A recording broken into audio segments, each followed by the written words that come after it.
ఈరోజు ఐబొమ్మ అనే వెబ్సైట్ని దానికి సంబంధించిన వ్యక్తుల్ని పట్టుకోవడం అనేది Telugu film industry, Indian film industry చాలా హైదరాబాద్ పోలీస్కి అండ్ తెలంగాణ పోలీస్కి ధన్యవాదాలు తెలుపుతున్నాం. తెలుగు ఫిలిం ఇండస్ట్రీ నుంచి Telugu film chamber and Hyderabad police 3 months back మీ అందరికీ తెలుసు, ఒక తెలుగు ఫిలిం ఇండస్ట్రీ నుంచి అడగగానే అప్పుడు సివి ఆనంద్ గారి ఆధ్వర్యంలో ఒక 3 months బ్యాక్ ఒక ప్రెస్ మీట్ చేయడం జరిగింది. అప్పుడు నార్త్ నుంచి ఎక్కడెక్కడి నుంచి ఉన్న వాళ్ళని పట్టుకొని ఒక మెసేజ్ పంపించారు పోలీస్ డిపార్ట్మెంట్. ఇలాంటి ఇల్లీగల్ పనులు చేస్తే మీరు ఎక్కడున్నా పట్టుకుంటామన్నప్పుడు ఈ ఐబొమ్మ నుంచి ఇందాక కమిషనర్ గారు చెప్పారు, ఛాలెంజ్ విసిరారు.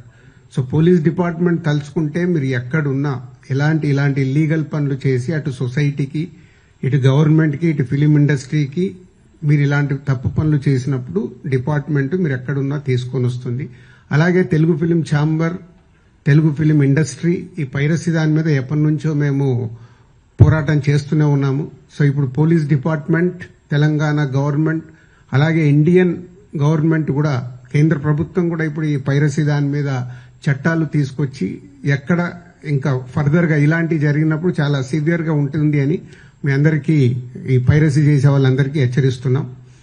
అలాగే ఇందాక కమిషనర్ గారు చెప్పారు, ఇది ఓన్లీ పైరసీ లాగానే చూడకండి. మీరు ఎవరైతే ప్రేక్షకులు ఫ్రీగా వస్తుంది కదా చూస్తున్నామని అనుకుంటున్నారు, దీని వెనకాల ఒక సినిమా ఇండస్ట్రీ నుంచి ప్రతి సినిమాకి ఎంతో కష్టం ఉంటుంది.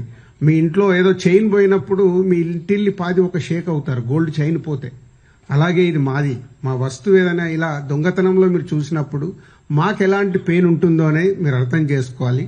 ఇలాంటి ఇల్లీగల్ని మీరు ఎంకరేజ్ చేసినప్పుడు ఏదో ఒక రోజు మీ కుటుంబంలో సభ్యులు ఇలా ఇల్లీగల్ దాంట్లో ఇరుక్కొని మీ కుటుంబం కూడా బాధపడే రోజు తప్పకుండా మీరు చూస్తూనే ఉంటారు.